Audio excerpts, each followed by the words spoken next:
Well, friends, Donald Trump is once again gagged in his case in Washington, D.C., and this time, Judge Tanya Chutkan helpfully spoon-fed Donald some examples of the things he can say and the things he can't say. Let's talk about that, because justice matters. Hey all, Glenn Kirshner here. So friends, after a brief pause, Judge Tanya Chutkan reimposed her gag order on Donald Trump, prohibiting Trump from talking about, intimidating, harassing, threatening witnesses, court staff, or the prosecutors. Let's start with a new reporting. This from Politico. Headline, Judge reinstates gag order against Trump. And that article begins, a federal judge has reinstated a gag order against Donald Trump, lifting a temporary hold she placed on it earlier this month and rejecting his claim that it unconstitutionally limits his free speech. U.S. District Court Judge Tanya Chutkan paused the gag order on October 20th amid Trump's complaints that it was confusingly worded and requests that she keep it on hold while he asked a federal appeals court to throw it out altogether. But in a 9-page Sunday evening opinion, Judge Chutkan reinstated her order, rejecting Trump's claims that the order was unclear or that it unconstitutionally restricted his free speech rights. In addition, Chutkan noted that one of Trump's recent statements, an attack on his former chief of staff, Mark Meadows, would almost certainly violate the order had it been in effect. Now, friends, I want to take a few minutes going through Judge Chutkan's 9-page written ruling reimposing the gag order on Donald Trump. And if I could respectfully urge you all to consider reading it. It's an easy read. It's an important read. I'll put a link to the judge's order in the description of this video.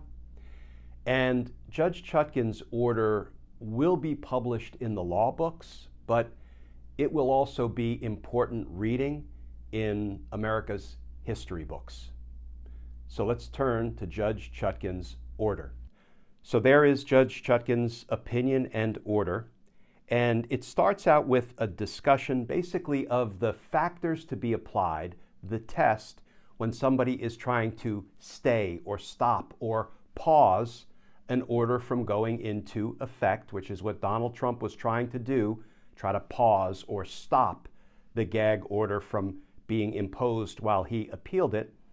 And she set out the different elements of the test, saying there are 4 factors that guide the decision whether to stay or pause an order pending appeal. Number 1, whether the stay applicant, that is Trump, has made a strong showing that he is likely to succeed on the merits. And friends, when we flip over to page 2, Judge Chutkan pretty promptly answers that question, quote, defendant Trump has not made a strong showing that he is likely to succeed on the merits. And here's what she says. As the court has explained, the First Amendment rights of participants in criminal proceedings must yield, when necessary, to the orderly administration of justice, a principle reflected in Supreme Court precedent, the federal rules of criminal procedure, and the local criminal rules.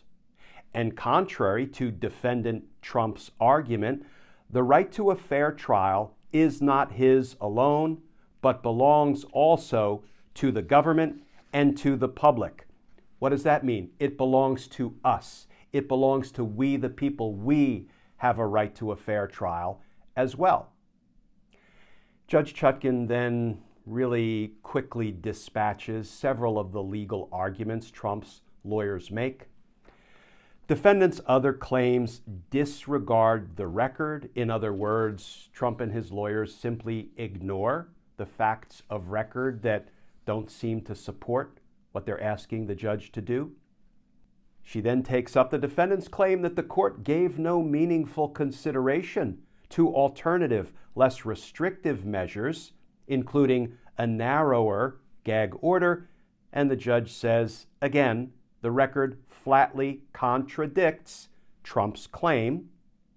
She then goes on to say the defendant's final claim is that the order is unconstitutionally vague for various reasons, none of which withstand scrutiny. First, the defendant quotes Merriam-Webster Online's definition of the word interested, but interested party is a well-established legal term of art, and a cardinal rule of interpretation of words is that context matters.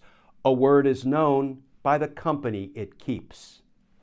And friends, I've skipped over a bunch of her analysis because basically what she does is expose that the defense team, Donald Trump's lawyers, just sort of selectively ignore anything in the record that doesn't support their claim. So I read you her conclusions, but I now want to turn to what I think is the most interesting and possibly the most important part of her ruling, of her opinion.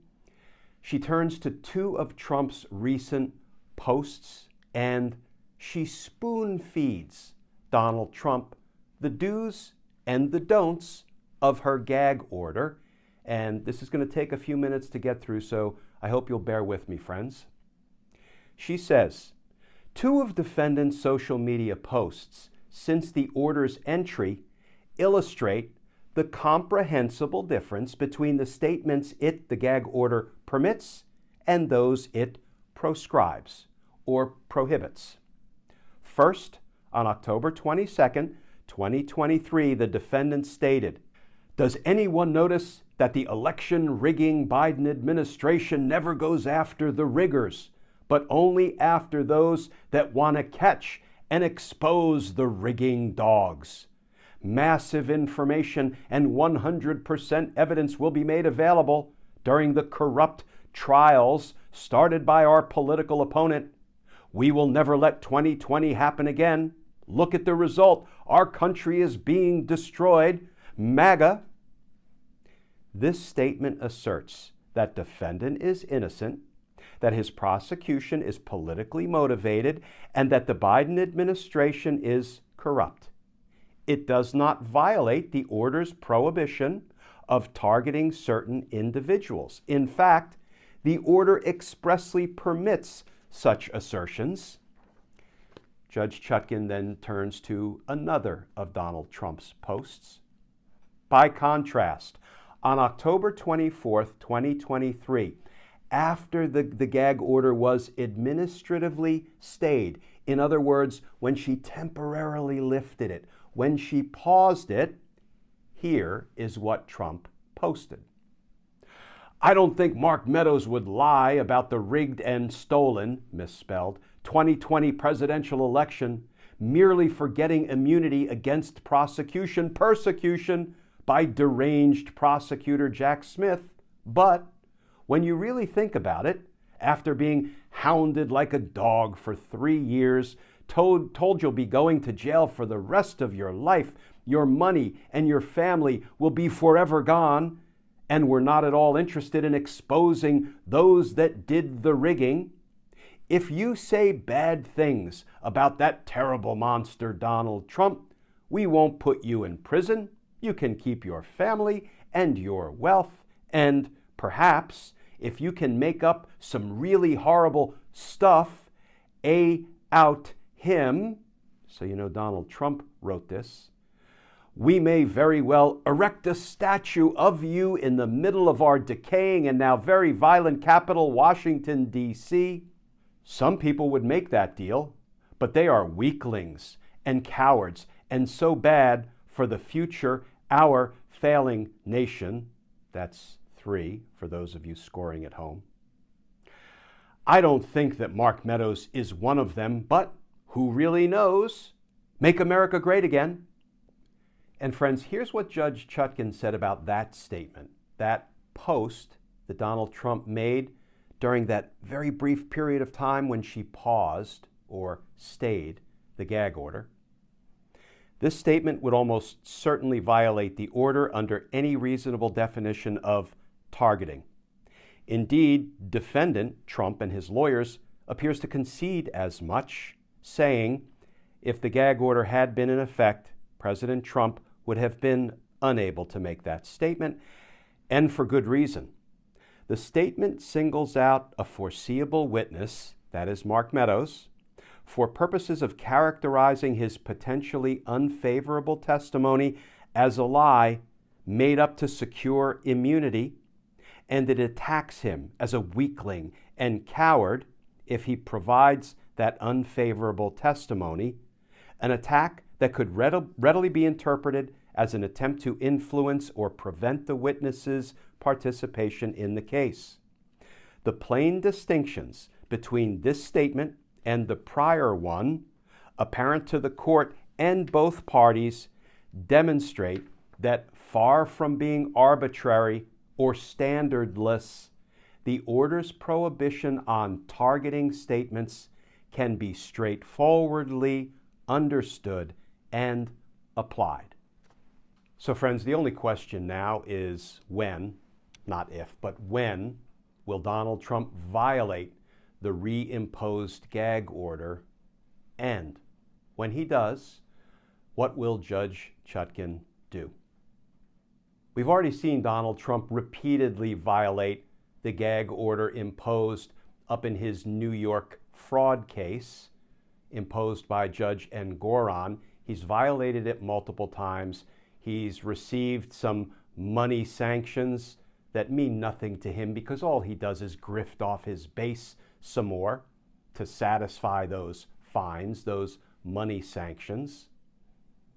So let's hope Judge Chutkan enforces the gag order once violated by Donald Trump by doing what the law allows. Indeed, by doing what the law demands. Revoking Donald Trump's pretrial release and detaining him pending trial. Sitting him in a jail cell pending trial. Because that will protect the witnesses. That will protect the court staff. That will protect the prosecutors. And that may be the only way we, the people, have any hope of receiving the fair trial the Constitution says we are entitled to.